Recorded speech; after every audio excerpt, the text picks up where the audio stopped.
Assalamualaikum warahmatullahi wabarakatuh. Perkenalkan, nama saya David Warga dengan NIM C24012111075 dari kelompok 1. Nah, pada kesempatan kali ini saya akan mempresentasikan hasil penelitian saya yang berjudul Analisis Pertumbuhan Reproduksi dan Makanan Ikan Layang Icapiterus russelli rupel 1830 yang ditangkap di perairan Selat Sunda. Nah, hal yang melatar belakangi penelitian yang saya lakukan yaitu ilmu biologi perikanan. Biologi perikanan terdiri dari dua cabang ilmu yang yaitu natural history yang mempelajari sejarah daur hidup, makanan dan perkembangan populasi ikan, dan dinamika populasi yang mempelajari dinamika populasi ikan mengenai pertumbuhan, mortalitas, stok, dan yang lainnya. Kemudian di perairan Selat Sunda adalah perairan yang memiliki potensi sumber daya yang beragam yang menyebabkan kondisi tangkap berlebihan atau overfishing yang terjadi di perairan Selat Sunda. Ikan layang sendiri merupakan salah satu tangkapan yang memiliki nilai ekonomis penting di perairan Selat Sunda. Pengelolaan yang baik diperlukan untuk mempertahankan potensi ikan layang di perairan. Nah, waktu dan tempat uh, waktu dan tempat dilakukan dalam jangka waktu Februari sampai April 2023 di Laboratorium Biologi Perikanan, Departemen Manajemen Sumber Daya Perairan, Fakultas Perikanan dan Ilmu Kelautan, Institut Pertanian Bogor.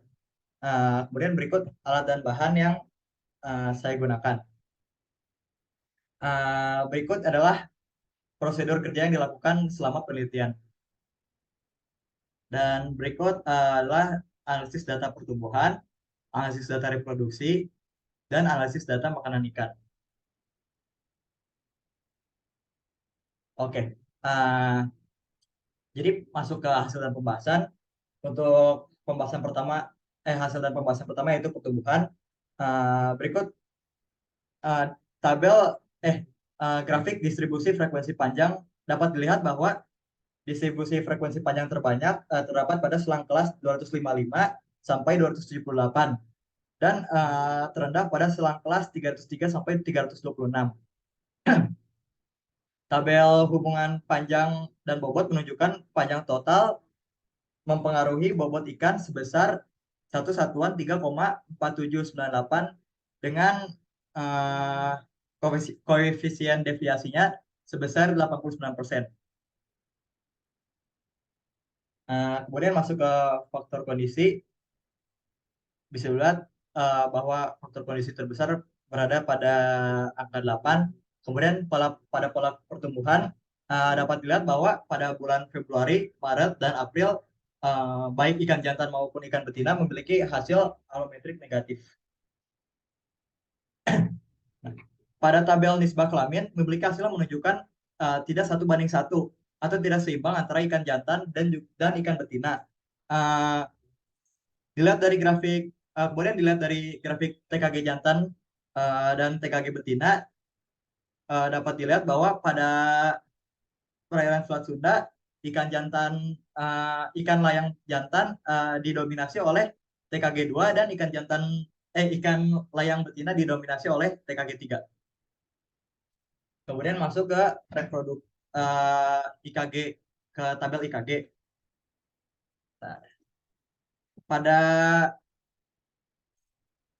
dapat dari grafik dapat lihat bahwa hasil dari IKG itu selalu naik baik jantan maupun betina. Ini berarti bahwa tingkat kematangan gonad selaras dengan indeks kematangan gonad.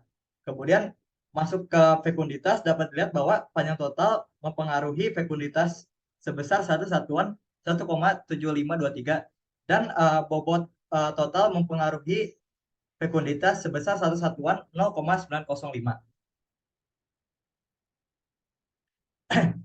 Masuk ke indeks propenderance dapat dilihat bahwa dari ketiga grafik ini ikan layang memiliki makanan utama berupa nematoda, makanan tambahan, makanan pelengkap berupa Tintinopsis, Plagiariopsis, Diatom, Vorticella, dan yang lainnya. Luas relung, dilihat dari luas relung, ikan layang memiliki hasil 0,1 yang mendekati 0, yang berarti ikan layang selektif dalam memilih makanan. Pada tabel tumpang tindih memiliki hasil 0,9947 yang mendekati 1. Ini berarti ikan layang memiliki kompetisi makanan yang cukup sengit antara betina dan juga jantan.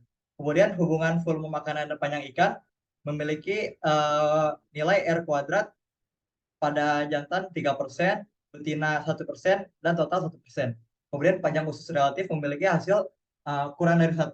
Ini berarti ikan layang merupakan ikan uh, apa namanya uh, ikan karnivora. Nah, simpulan, populasi ikan layang yang berada di Selat Sunda memiliki nisbah kelamin yang tidak seimbang antara ikan jantan dan ikan betina. Ikan layang memiliki persebaran panjang total tertinggi pada ukuran 324 sampai 350 mm. Ikan layang memiliki pola pertumbuhan alometrik negatif. Tingkat kematangan gonad tertinggi terdapat pada tingkat ketiga dengan jenis pemijahan partial spawner. Harusnya total spawner, sorry. Ikan layang adalah ikan karnivora yang selektif dalam memilih makanan. Diperlukan adanya penelitian dan kajian mendalam mengenai aspek biologi ikan layang yang meliputi aspek pertumbuhan, reproduksi, makanan yang dikonsumsi di perairan Selat Sunda dan di wilayah lainnya. Hal ini perlu dilakukan untuk memastikan keberlangsungan hidup ikan layang dan mencegah terjadinya overfishing di masa yang akan mendatang. Sekian, terima kasih. Wassalamualaikum warahmatullahi wabarakatuh.